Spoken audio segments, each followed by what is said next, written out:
Welcome to the Author's Corner. My name is Marissa Bloedoorn. I am your host today. I am the editor-in-chief of Own It Magazine and Publishing, and I am super excited to have with me award-winning and best-selling visionary anthologist, Dr.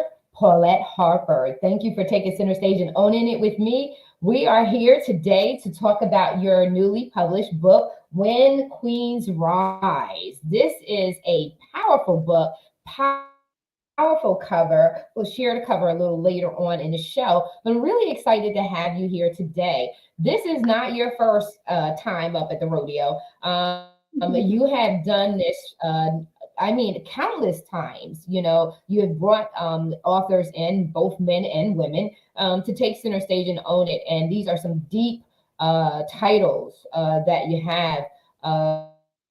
That are out there provoking people to think in a deep way in regards to what it is that they want to do with their lives, how they want to rise up to the occasion. In this, I'm really super excited. So share with me before we bring on your beautiful authors. They're beautiful and they're backstage waiting. So share with us about this journey. What got you to this point? I've seen all of your other titles, and so talk to us about what is sitting with you, resonating with you with this title. Yeah, thanks, Marissa.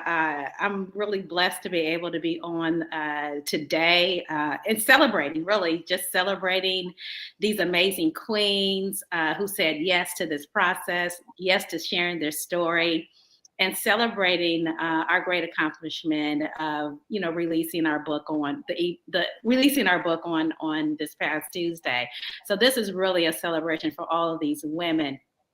And so for me, as a visionary, this is book number 7 for an anthology. And no matter how many books that I've written and will write, it is always exciting to me to bring others along on this journey to become, first-time authors, and many of them have written books before. So, but when Queens Rise, I thought about the impact that I wanted the stories to make. I thought about the women that would come on and share their stories, especially when we are living in such diverse times right now with COVID, with, a lot of loss, with so many people who are in transitions right now.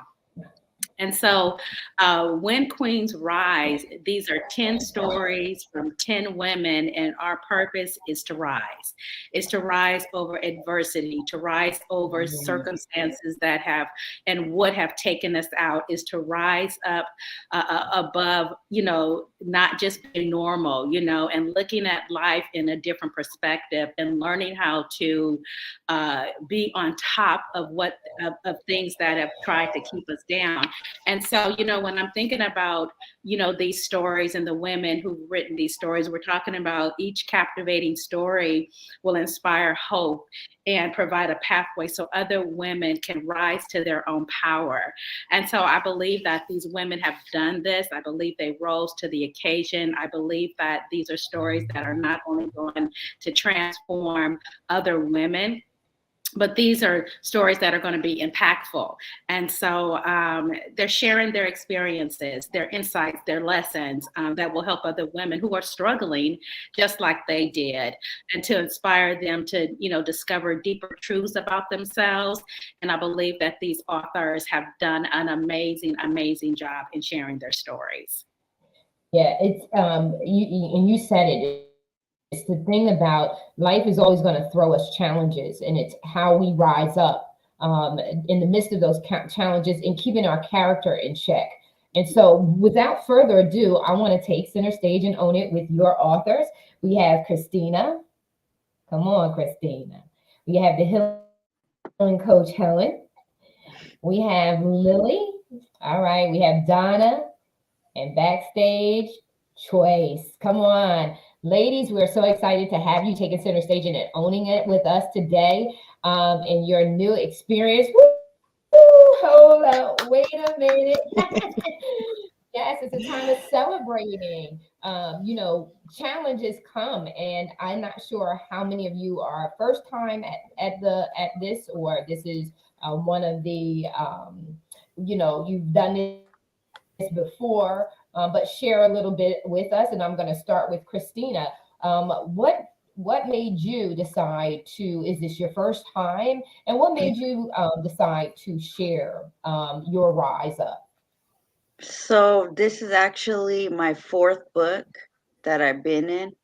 But this book is like, it's, I don't know, I feel like it's special to me because, I talk about my son going through cancer, and, Mm, as a mother, I had to stand in the gap and pray. And, God was like, you gotta, be, be strong, courageous, pray. So that's what this chapter is special, because he's my son. As a mother, we want to protect our kids, from the bad things. And God mhm. told me to stand in the gap, trust me, and he was going to heal my son. And I enjoy writing. I feel like writing is a gift that the Lord gave me, because some people don't want to talk about things. Maybe they're embarrassed, maybe they're shy, but I feel like it's good to talk about things, because what if we help somebody, later on down the road? And God's teaching me in this season to step out, be bold and courageous, because he's with me. So I'm being obedient, and I'm doing what he called me to do.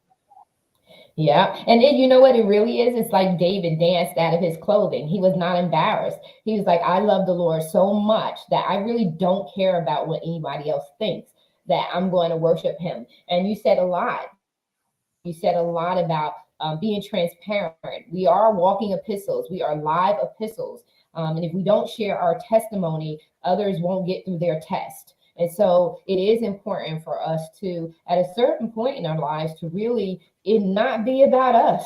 It not be about us. You share about your son. I believe, and I don't know if the rest of the authors I believe writing is therapeutic. It's a healing process. That's Yes. how I took it, and it's also freeing to me, because once your story is out there, can't nobody come around and hold it against you because you already shared it, right? So you can't even come back and say anything about it. So thank you so much, Christina, for sharing. You're I'm welcome. thankful and stand in agreement with you and your son for total healing and restoration. It's and according to Psalm 91, right? Mhm. Yes. And so we're going to now shift over to healing coach Helen, because healing, let's talk about that from this aspect of writing. What's your insight, and what encouraged you to be a part of this particular project? This is my first, my Oh, very first with Paulette, and my first writing that has gone out in any publications like this. This is my first, so I'm oh excited. wow. Um, at times, I'm kind of speechless, and then other times I'm like, yeah, whatever.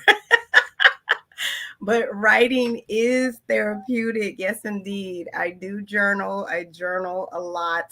I've also written a couple blogs, and I've also written some inspirationals as well on another platform for women. So, yeah, I've been writing for quite some time, and she gave me a call and hey, we got an opportunity for you. And I was like, yes, I'm ready. I'm on it. I got it. Yes, yes, yes. So I was ready. And I talk about, a trial that I went through and the dynamics of that trial in my chapter. And that's how I became the healing coach, because through that, I've learned so many lessons and so much from it, that I said, nobody should ever have to go through a process like this alone. And that was something that the Lord had gave me, and I just carried it on. And it revealed out of that, oh my gosh, you are a healing coach. And it's something that I actually been doing pretty much all my life, talking to people, listening to people, and trying to guide them along their way and along their journey. So, I just want to be that person that walks along with you. I can't heal you personally, And my name of the company is called Dare to Heal Experience. So I'm daring you to heal. Take the challenge. Let's go. And let me help you and walk with you so that you won't do it alone. And then along that way, I can give you some guidance and some tools and some strategies. And one of them is writing. Yeah, yeah, and you said something that was important is for our viewers to really grasp hold of. We can lead you to the water, but we can't make you drink. You must be open to all that encompasses the healing process and the healing journey, and it's a Yes. lot, and it's tougher when you try to hold on. So when you just say, "Hey, I'm going to let it go," that's the best thing that anyone can ever do on their journey to healing and being set free and to actually live a fulfilling life.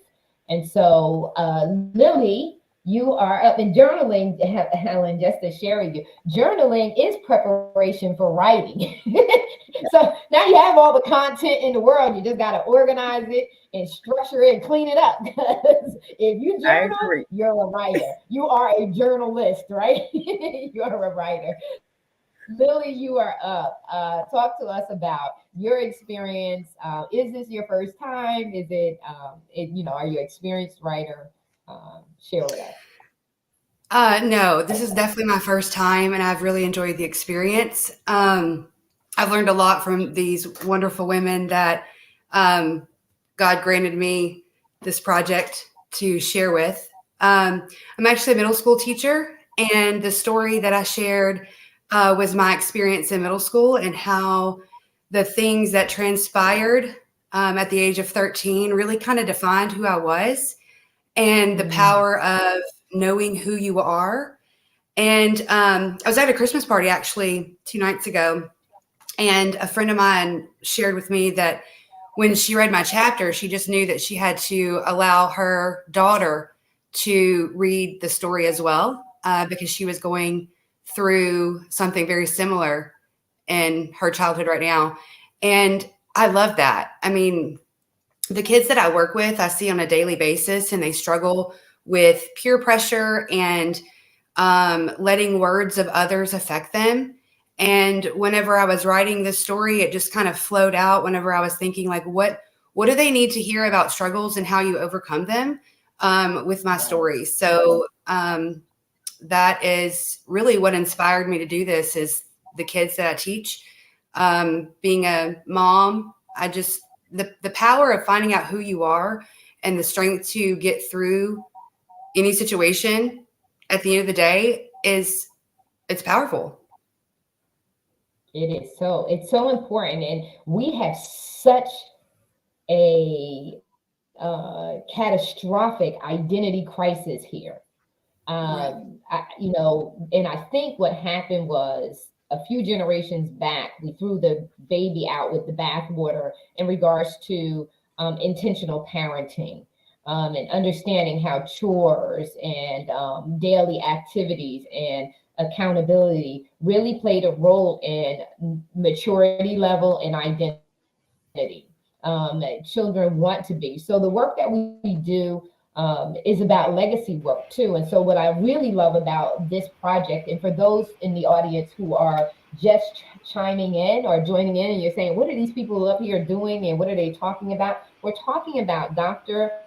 Paulette Harper, award-winning author, best-selling author, and anthologist, because a lot of them don't say they're anthologists, but they are anthologists. And we're talking about the book that's released, launched today, When Queens Rise, Stories of Women Rising to the Top, Overcoming Challenges, and Maintaining Character, Composure, and Class. Because some things can drive us to a point where we can lose all of that at the moment. And Lily, you brought up something very important, that this is cross generational. We are queens, but we are also raising up princesses as well as kings, princes. And we need to make sure our young people's identity is secured. The earlier that we can do that, the more resilient, the more secure, and the more grounded.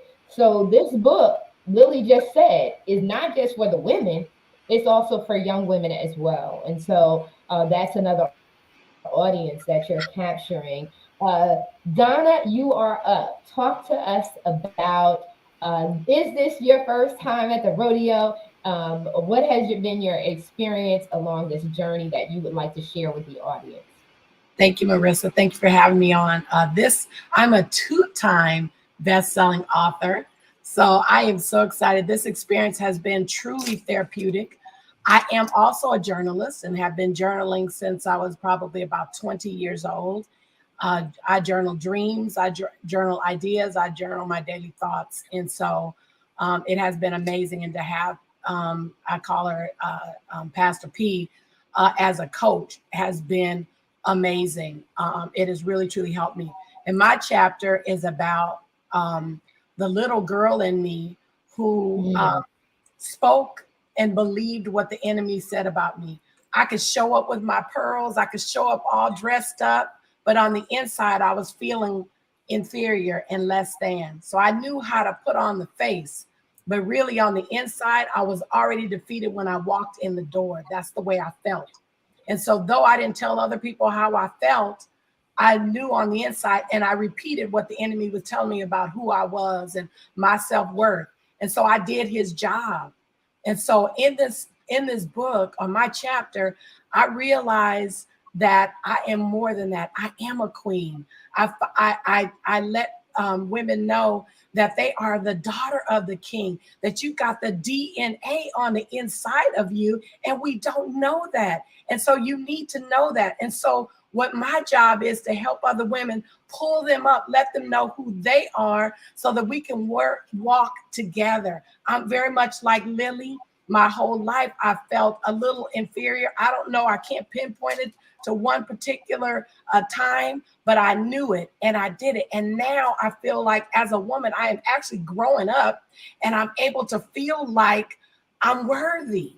And I want to help my sisters do exactly the same thing, to feel worthy and walk in their authentic self. Yes, for such a time as this, to rise up into your rightful position and take ownership of it. Because so many people are looking. I always say this time and time again, is we are all leaders. We're all leaders, whether we know it or not, whether we accept it or not, whether we have a title or not, we are all leaders because someone is watching you. Someone is watching you. They're admiring you. They can't even begin to comprehend what you just said about yourself because they see you in all your greatness.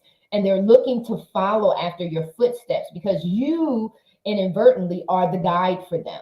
You don't even know that you're guiding them, but you are the guide for them. And so we are always in a leadership position. And as we rise up, God is preparing us to rise into a rightful place and lead those. And so many are going to read your stories and they're going to be like, oh my God, this is so me. They're so going to be so connected to you. I mean, in ways that you just never thought. You just never thought. And so with that being said, I'm going to start. We are now launching. So for those of you who are watching, I did drop the link for you to buy the ebook. The ebook is available today, and we want you to buy that ebook and get excited. So what it all is, I want some feedback. So when you started this book, because one of the biggest challenges, right?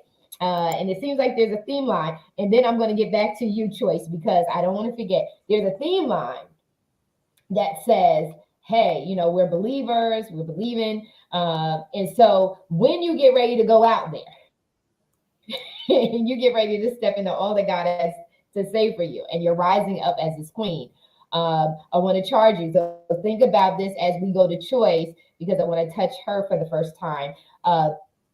Think about what was one of the major challenges you had to step forward and doing this work, as you heard back from friends and family about you taking on this project, because that's some of the things that we don't talk about. And as a queen rising, God is rising you into a wealthy place, mentally, financially, spiritually, He is leveling you up. And so I want to give some encouragement to our audience as to how did you handle this rising up. So Choice, talk to us. Is this your first time doing work like this? And what was your experience? Yes, so thank you so much for having me today. This is my first time doing something to this magnitude. I wrote a book of poetry and motivational words that was not published, but it was my first project back to finding my love for writing after losing my mom. I used to write all the time. I used to enter poetry contests all the time. And after losing my mom, I lost that passion for writing. And so when I was given the opportunity from Dr. Pauletta to write this story, to tell my story about my grief journey after losing my mom and the struggles and the effects that it took on me mentally, physically, emotionally, spiritually, I was afraid. I was terrified. I'm the biggest encourager, and I tend to keep my stories to myself. But along the way in my healing journey, I realized that by telling my story, I was helping others to heal. I was giving people the opportunity to see that it's okay to be vulnerable, that grief is inevitable. We are born, we live, and then we die. And all of our days are numbered. And so for me, I had to find the strength, the courage, and to be bold to say that I'm going to answer this call. I'm going to tell my story so that someone else can hear that grief is not all. It's not all about sorrow and sadness and pain, even though that those things come along with it. But it brings so much more as you begin to heal from that grief. And that's what this book did for me. And my challenging thing, what was challenging for me was to get out of my own head. I had to not be afraid of what people were going to think when they read my story. But I had to speak my truth in my own words so that someone else can read the words that I share and say, you know what? I too felt that way, or I'm feeling that way.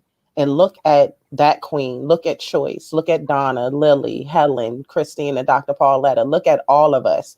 We didn't allow our struggles, we didn't allow that pain that we carried to keep us down. And that empowered me. That empowered me. I just heard God say, be bold and be courageous. And so I did just that. I stepped out knowing that He was going to carry me through. Yeah. And it's that trusting Him. So trusting Him, as we trust Him little by little, it's easier to begin to trust Him in the bigger things. And you do feel there's a high level of vulnerability when you take your story public, because there's so many that are going to point, just the same amount of people that are watching you and wanting to learn from you. There are also people who are looking to judge and to say this, that, or the other. And that's why you have to be fully persuaded in who you are and your identity. And we talk about that. Moms are our protectors, right? So I can remember, and I'll share, my mom passed away when I was in my late 20s. And I can recall a time where I had gotten into a car accident. I was pregnant with my first daughter, and I must have blacked out. Must have blacked out, and I was on a major highway.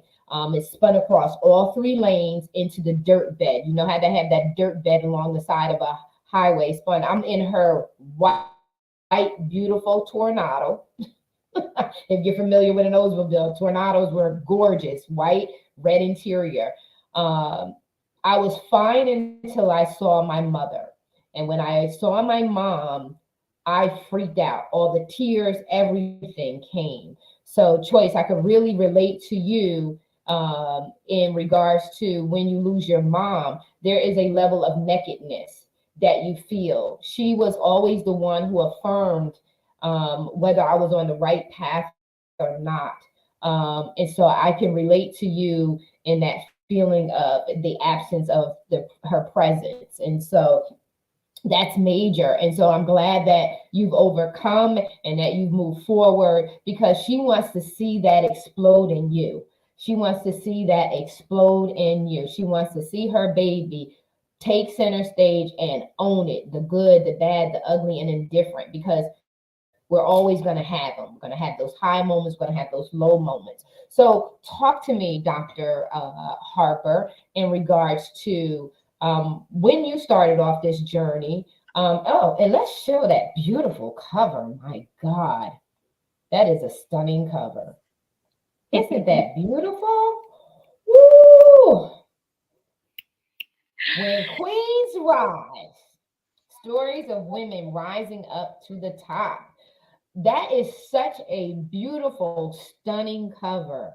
Where did some of your ideas for the cover come from? And then also want to, like I said, we're going to enter into this segment in regards to some of the challenges and teaching the audience how to overcome and maintain. I love my lyrics to my songs, because you know I love music. Mary J talks about how you gotta deal with your haters, you gotta deal with the naysayers, but you gotta still be a lady about it.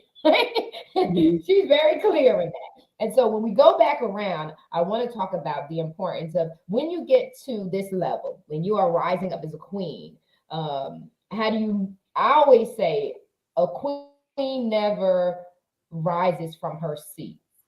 She doesn't step off of her throne to deal with anyone. She deals with them from the throne zone. And so I want to talk about that. But you're going to start us off in this segment because one, where does your inspiration come from all your books and the covers? Because they're always stunning, beautiful, professional covers, and they always match and capture the vision of your project. And then talk about some of the challenges you, as an anthologist, experience. Yeah.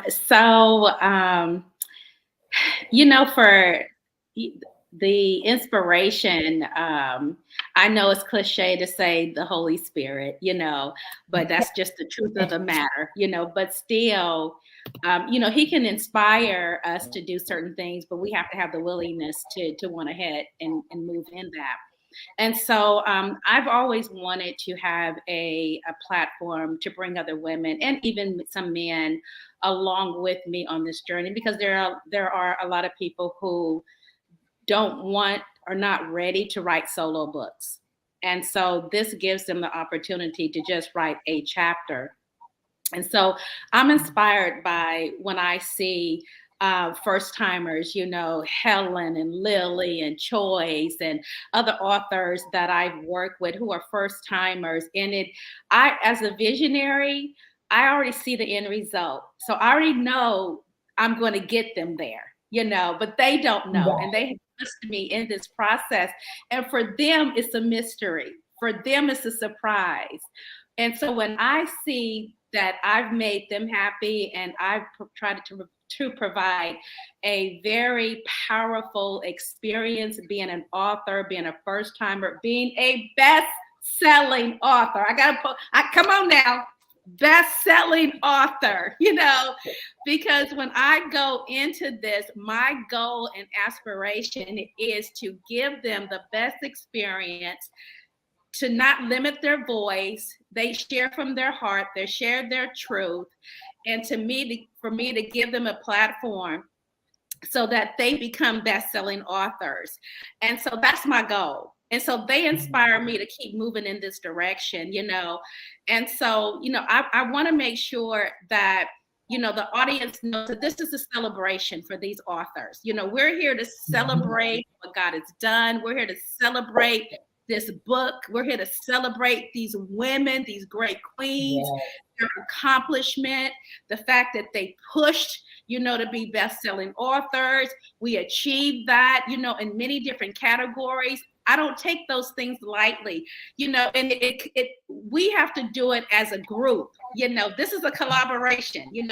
I may be the visionary, but I need every one of these women, to do the work, come alongside of me, and to put not just their story into it, but to put their heart into it, to work for it. And they have, and so I celebrate each and every one of these queens. Put on your crowns, women. Put on your crown. Come on here. Put on your crown. That's right. Put on your crown. Yeah. Put on your crown, because there are so many women who wish to be in your shoes.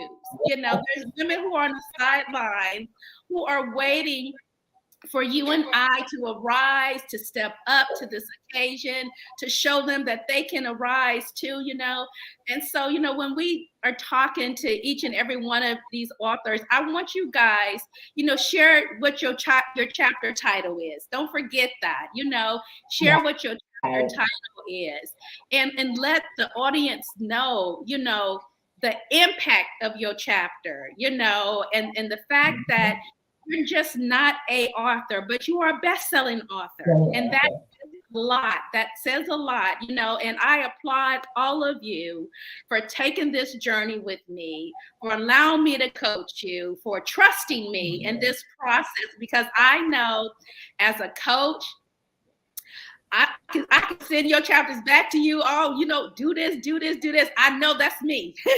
That's me as a coach. I also know that as writers, there's so much depthness in us when we write, and I don't want just our stories to be just good stories. I don't want people to just read our story and say, oh, that was a great story. No, I want our stories to make impact. I want our stories to trigger other readers. I want our stories to, speak to the hearts of other readers, so they can question where they are as well and learn how to get through life in itself. And so wear the crown. Royalty. Wear it, please. Royalty. That's it. Royalty. Yes, this is our DNA. These are stories of 10 women who have said yes to writing their stories, who have decided to rise above it all. Yes. And that's it. Yes. And that's what God is waiting, and the world is waiting. The world is waiting for us to show up, share our stories, and empower others. I believe in Isaiah 61 that he's come for the captive to be set free, those who are willing to come forward. And so, Christina, you are up. What is one of the challenges, and how did you overcome it? And this is a teachable moment for our audience, for them to know why they need to grab the book, in a teachable moment, specifically with you, because when we deal with challenges, the first thing that many will say is, why me, God? Why, if God is so great, why would he do this to me, my son? The bitterness comes in. And how did you share a little bit of insight as to why we have to guard our heart with all diligence in this area? Because we could get bitter and miss out. So my chapter is called A Mother's Prayer, and I share about my oldest son, Hector. He had Hodgkin's lymphoma cancer, and I remember at the time when we found out he was diagnosed right after he graduated. I remember I had different emotions. I was angry. I asked God, why my son? Why couldn't I get cancer? Because as a mom, seeing your child sick, we want to protect, we want to save, we want to do something. Like as moms, we want to fix things. And at the time, during that time my son was sick, I got really close to God. And there were times where I would cry, and he would always tell me, trust me, daughter. And I remember at the time hearing trust me, I used to be like, trust me, but I'm looking at the situation. It looks horrible. Me seeing my son lose his hair, me seeing my son in the bed having multiple surgeries, him vomiting. I remember just hearing him vomit. I would just cry, and it hurt me. But I feel like God was telling me, you need to stand in the gap. You need to pray. So that's what I did. I prayed and I believed God that he was going to heal my son, and God healed my son. My son is, he's free of cancer, and it's because we as mothers, we stand in the gap and we got to pray. Giving up is not an option.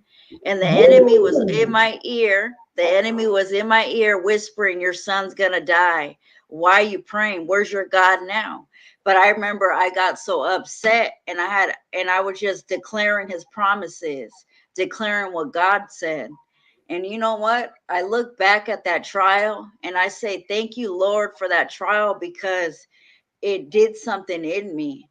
It's teaching me to just continue to pray, to believe, to pray for my family, to just stand in the gap. So, whoever's listening, if you're going through something, if you know somebody that has cancer, or if you're dealing with that, just know that God's with you. He's never going to leave you, and healing is coming. We just got to trust and believe, and we can't doubt. He says, he that wavers is like and tossed to and fro in the sea, is an unstable Yeah. man, and shall ask nothing of God and expect to receive it. And so we have got to stand in faith. It is not an option in this season to give in. We must press in, and we are not Yes. like those who shrink back in defeat. We are victorious. We are victorious in the blood of Christ. We are Yes. victorious, and we have to fight. It's designed to snatch your faith and snatch your destiny with God. That's what it's designed to do if you allow it. But if you allow it to cultivate and build up your character and press and say, God, your will be done. Not my will, but your will. Even as hard as it could be, your will be done. I can remember having moments where I was like, I wish my mom could speak to my children and not me, because we always feel like we're preaching to our kids and maybe they need to hear it from someone else.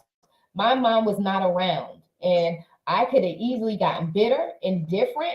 And I said, no, I'm not. God, to whom much is given, much is required. Do not leave me without what I can do. And it's so critical for us to just hold on to our faith, because it is for us to survive. And so, Christina, I can't without I just want to say thank you for sharing your story. Thank you for not giving up and still loving God in the You're midst of welcome. your challenge. And what's the name of your chapter again? My chapter is called A Mother's Prayer. And we are protectors. People don't, our society doesn't really say that, but that's how we were wired. We're wired. We are the intercessors. We are the watchmen on the wall to our homes.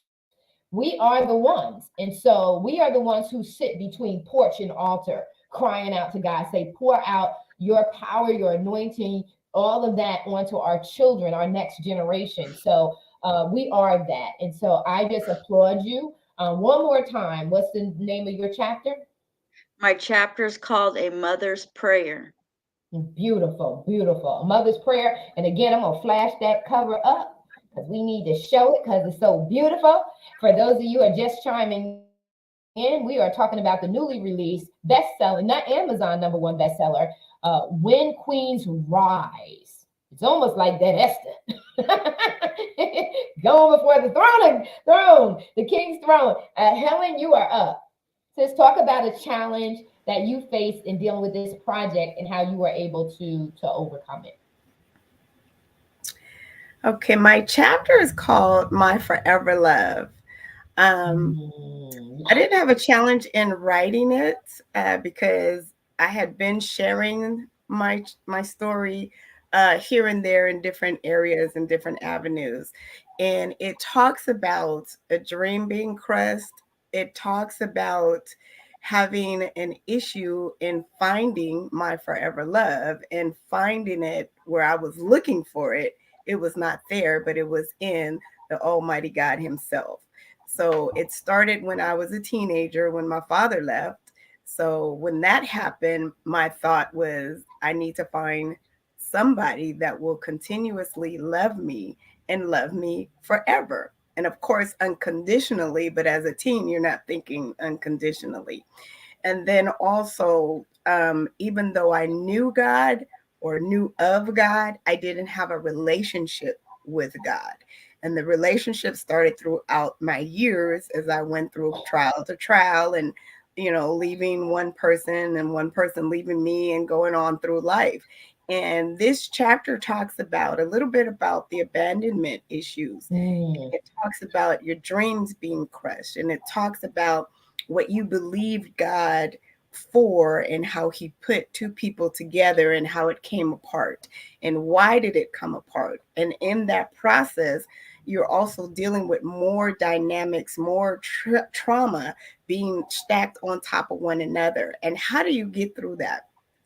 How do you deal with trauma back to back or issues you're facing that are so traumatic to you personally and still walk with the crown on your head and still be a person who, like me, is a leader in church and continue to serve and continue to try to be who you are the best way you know how? How do you stand upon a platform and sing praises and lead praise and worship, or go somewhere and teach a lesson, or go somewhere and, even like I said, I was a writer and giving inspiration to somebody else, when you're so boggled down with all these trials and traumas? When you go home, you don't even want to go home because all you want to do is cry. And I tell you, there was a point where I literally just sat on the bed and I looked up to God and I said, you said you would never leave me nor forsake me. You said it. I didn't say it. So I'm counting on you to never leave me nor forsake me. And through the whole process, and it took some years, he never left me. He never forsake me. And he showed me that he was my true father and my forever love. And that's why the chapter is called My Forever Love. My forever love. Love it, love it, love it. Love it, love it, love it, love it, love it. Because he is our forever love. If we can open up our eyes to see the little things that God is doing all day long, to let you know how intricately he is involved in our lives. I always use the example of having my hands filled and walking to a door and always saying, okay, how much? Because I'm one of those people that I like to take everything with me that one trip. So I grab everything and put it in my hands. And God revealed to me, Holy Spirit revealed to me many, many years ago, just how much he's a gentleman, how much he loves his daughters, and he wants to spoil us and treat us very well. But if we're not conscious of his movement in our lives throughout the day, if we don't see it in a twinkling of someone else's eye, their smile, the warmth that they bring, the ram in the bush, right? So you're doing things, you're like, I don't have anything else to give. And yet and still you look over to your right and there's the ram in the bush. And that's the sacrifice, because he's always providing. We have to open up our eyes to see that.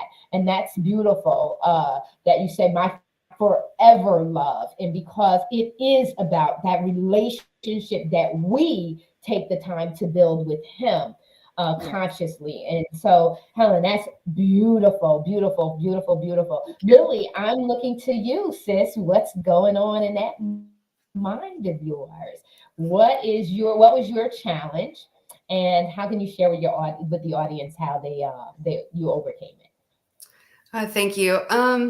I would say that my biggest challenge was admitting that I was at my lowest point as a little girl. I know that whenever, as kids, we're just trying to figure things out. But when I was 13, I allowed 3 girls to completely destroy me on the inside. And that led to suicidal thoughts and things where acts that I, under normal circumstances, would have never considered. I come from a really loving home, and there was nothing going on with my life besides what was occurring at school. And so my biggest challenge was definitely admitting that I allowed the girls, to tear me down. But the great thing about my story, it's called Finding Her, that I am really proud of, is that when I came to my lowest point and I did contemplate suicide, it was almost like God was reminding me that this is a temporary problem by refreshing my memory that my family was there for me and all the great things that they had always done for me. And after that, I just threw myself in self-help books. I remember always going to the bookstore, asking my mom if we could get a new book for the week. And I would just devour them. And the power of building yourself up and not allowing anyone to ever take you down a road that you don't deserve. There was a recent event in my life where when this opportunity came about, 2022 was kind of a rough year for me, where I had to reflect back and think, it doesn't matter what anyone says. It doesn't matter what anybody feels about me. It's about what I bring to this world, what my daughter brings to my world, and what God brings to my world. And those are the three most important things. But admitting that at one point I had suicidal thoughts, that by far was the biggest challenge for me. Yeah. And I'll say this is when you are happy, when you are very loved, people can be very hateful and they want to destroy that. And the more that we can recognize their intent, the quicker we can recognize. I remember a friend shared with me, always consider the source, Marissa. She used to say to me, Marissa, consider the source. Consider them and their background. Because even though we are loved, sometimes because we're loved, we don't recognize it right away when someone has a hidden agenda because that's not our heart. We don't recognize that because that's not our agenda. So we can't even relate to it until we're in the thick of it. And then we're like, oh, wait a minute. How did I get here? So it's a blessing that you share that story. I used to tell my daughters, you don't allow your peers to pressure you, you pressure your peers. And trying to give them that, not dominating, but the one that is more assertive in the sense of, I'm going to change the atmosphere because I know I will change it in a positive way, as opposed to being open and allowing someone negative to claim authority over the atmosphere. You claim authority first because you know that you're going to be for good and not for evil.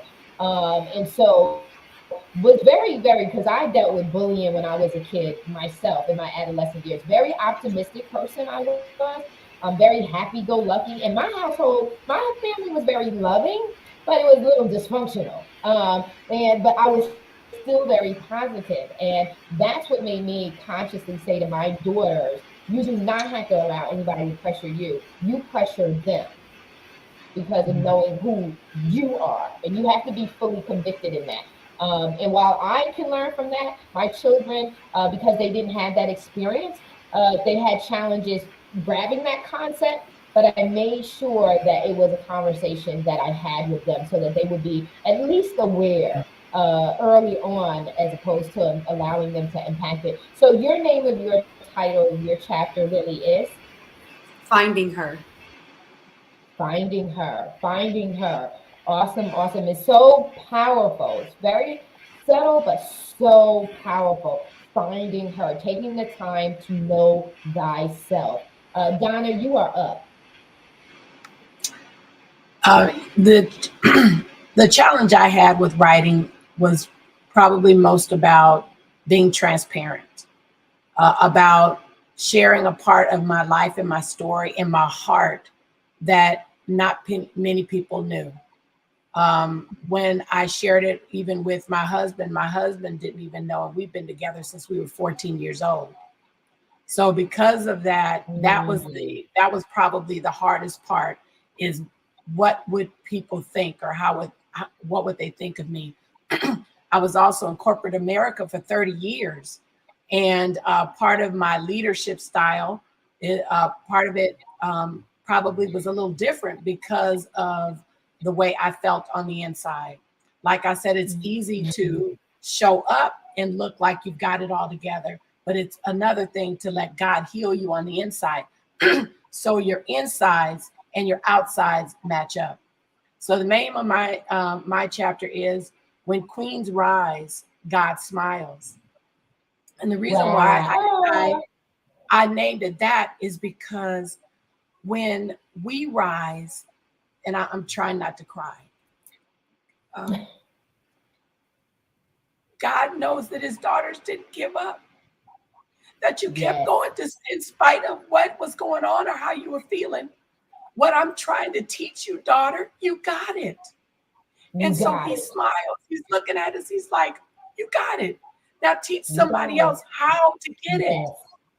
So God said we are fearfully and wonderfully made. So why in the world would I allow the enemy to tell me that I wasn't cute enough, that my hair wasn't long enough, I didn't have the right texture, or that, I wasn't smart enough? Why did I believe that and repeat that? Why? There are many opportunities that I had in my lifetime to rise higher in my job, to write a book, or whatever the situation is, but I didn't take it because I didn't feel worthy. I felt like I would go in there and they would say, she's a fraud. So you got to know who you are. And when you do, you can walk in the room with confidence. I grew up with a mother who was larger than life. That woman was so beautiful, and she stepped into a room, you knew she was there because the light would come on. And I had to come behind that queen. She had her own issues, but I had to come behind that queen and then figure out who I am in the process.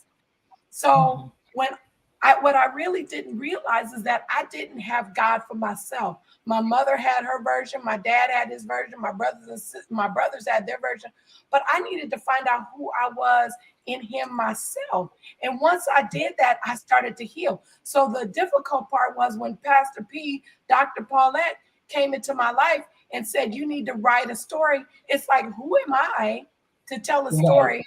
Is it something that somebody is going to listen to and want to hear and read? Who's going to buy that? But what I realized is that it was God who I needed. I needed him to fill me up and tell me who I am from his perspective, and that I was exactly the way he created me to be. And I didn't need to be any different, or I didn't have to measure up to the world standard of what beauty is. It was what he told me the standard is. And I am perfect just the way he created me to be. That's right. Change. So that was my story. Thank you. That's it. Come on, Queen. I love it. Come on. That was good. And I always tell my daughters, I was telling my daughter the other day, I said to her, I like crying. You know why I like crying? Because it means I feel. The minute that we don't cry is a moment that we are not touchable. And I always want to be touchable, moldable, teachable, humble. So I like crying because it helps us. And God cries too. He is crying. He says he weeps with us. When we are crying, the word is clear. He weeps with us. And one of the things that God was always kind enough to do is give me wisdom. And he gave me the wisdom to say, Lord, let me see me through your eyes. Let me see the people you call me to serve through your eyes, so that I don't get caught up in my flesh and judge them and miss my purpose in their life.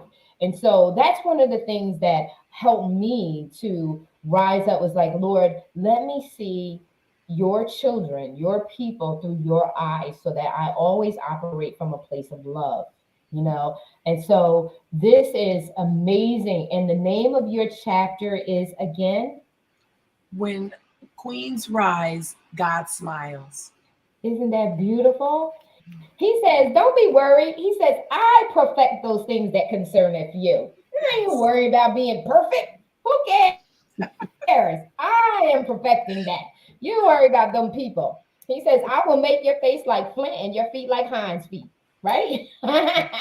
Yes. Don't be moved by them people. Choice, you are up, sis. Share with us. So my chapter is called From Grief Through Pain to Purpose.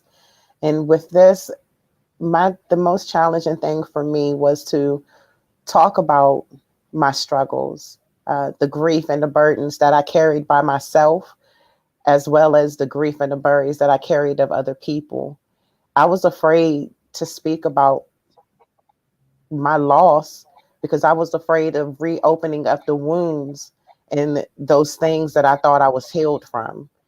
So when I sat down and began to start researching and finding the words to speak, I had to come face to face again with the pain, with the loss. And what made me what made my heart smile was knowing that it wasn't for um, it was with a purpose. It was with a purpose. I think about Ecclesiastics 3, 1 through 11. In the Bible, it tells us there's a time for everything. And so I felt like it was time. It was time for me to tell my story. It was time for me to be able to show people that I don't have it all together. I'm still healing. It's a Yes. process.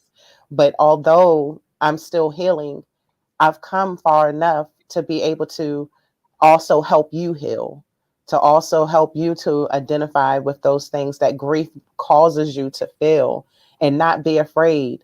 I had to learn to be vulnerable and know that there was power behind telling my story. I had to also understand that when someone hears what I've gone through, they're able to relate. And so the challenges that I dealt with when I was writing my chapter, it was just that. It was, do I really want to sit here and cry? Because I cried. I cried the whole entire time I wrote this chapter. I cried so much, I talked so much, Dr. Pauletta would tell me that I need to cut it back. I had to remember it was a chapter, and this was just the break it. It was just a stepping stone to that book, because I had so much, like once I start talking and once it start coming out, it just all poured out. It was so freeing and it was so healing for me. And I knew that if it was freeing and healing for me, that my readers was going to also be freed and heal and know I'm not what I'm feeling is it's real, it's normal. I'm not alone. That was another thing that I had to understand, that I'm not alone. I had 9 beautiful queens walking with me on this journey. We fulfilled a purpose, a calling to be able to share our stories. And we all came from a place of once what once used to be pain to now a place Mhm. of purpose. And our purpose is Mhm. not just for us, but our purpose is for every reader that's going to read this, every person that is chiming in right now, for you to understand that you are not alone, that grief hurts. Healing, I say all the time, you have to hurt in order to heal. And the reason that we grieve is because we loved. So, as you said about crying, as you said about the tears, is there's nothing wrong with crying. Grief is unique. And that's what I talk about, walking your own unique path and learning how to process that. Unfortunately, the unfortunate part was I had to lose my mom in order for me to find my voice. I had to realize that I lost so much more after losing her. But it's because of that loss that I was able to find my purpose to help others navigate grief, my purpose to help others to want to heal. And that's what I love doing. And that's what my chapter was about. Mm. Beautiful, beautiful. You said a lot. And so tell us your chapter title again. Yes, it's from grief through pain to purpose. To, from grief to pain to purpose. That is so powerful. You said so much. And the thing that came to me first was the onion. We are like onions, right? We peel and we cry. Right? As a result of peeling the onion and cutting the onion up, we cry in the process. And God is really saying, like, I could tell you there, with my mom, it's been 20 plus years. But in the last couple of years, there have been trigger moments that sent me like, oh my God, I'm, I'm crying, I'm missing her. And it's 20 something years have gone by. I had someone in a conversation. I'm doing an interview, and we're talking about, a personal matter that it triggered me too, where I thought I was healed, and I was like, oh, wow, I can get emotional about this. I can really. So you're right. Healing is a process, and it takes time. over time. And then the more that you're absent from the experience, the more that you assume that you're healed until there's a trigger that revisits the trauma. And the trauma, you have to go through that whole process of, allowing that level. Now, this is a different level, allowing that level of healing to now take place, right? And so it is a process. And so for those of you, we are at the top of the hour. For those of you who had chimed in late, you're like, what are they talking about? I have got to share with you this beautiful cover, these beautiful women that I have here taking center stage and owning it with me. When Queens Rise. This is a story of women rising to the top.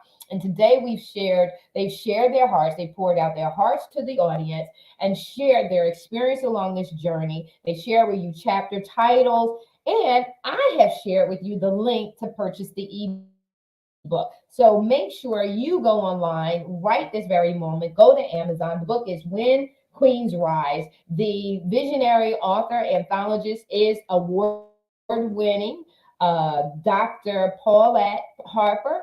And if you put all that information into Amazon, you use the link, get the book and be inspired, especially today. And we're on the holiday season. So by all means, you can buy the book for a friend, colleague, whoever you know needs inspiration in these times, because even though we're coming out of the pandemic, we're still struggling in some areas, mentally, emotionally. And these stories are designed to really help you to be triumphant, to overcome, and to take your position and rise up. And I won't even limit it, even though these are women's stories. Men, you can learn. You can still learn from the book. You can learn from it. We all speak human language, where they gotta say we're from Mars and they're from Venus, whoever's from us, we all speak the same language. It's the human language. We have human emotions, and so you can share, you can buy it for one of your family members, friends,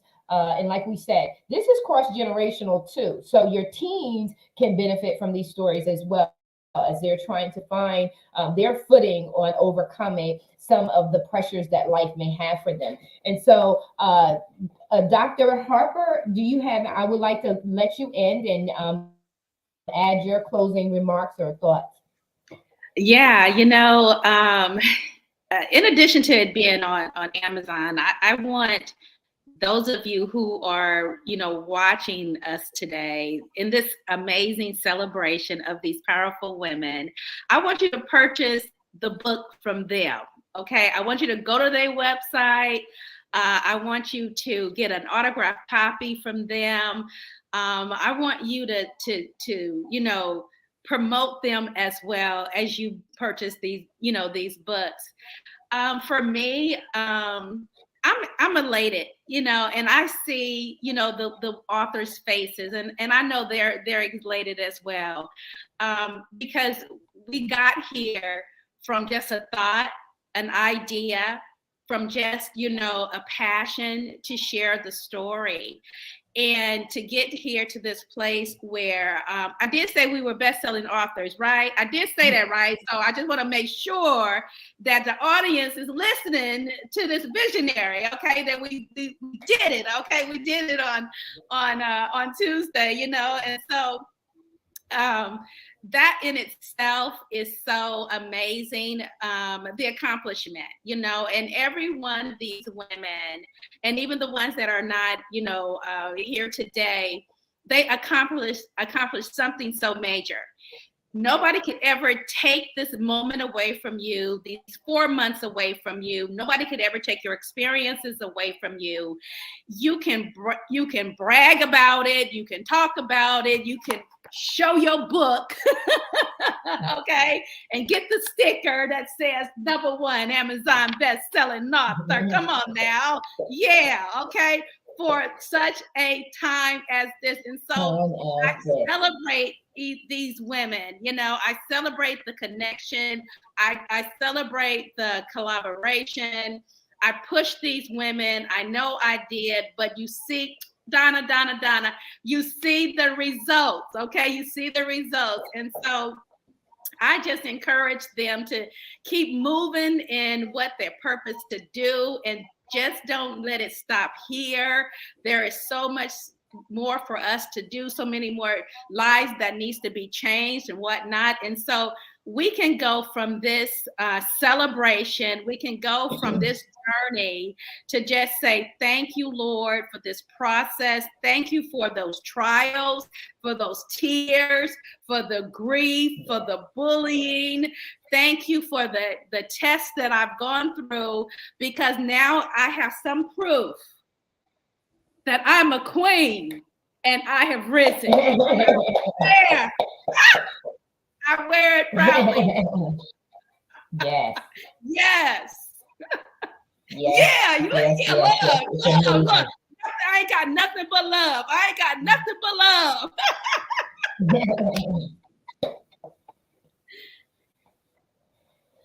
Thank you, That's Marissa. amazing. Thank you so much. Absolutely.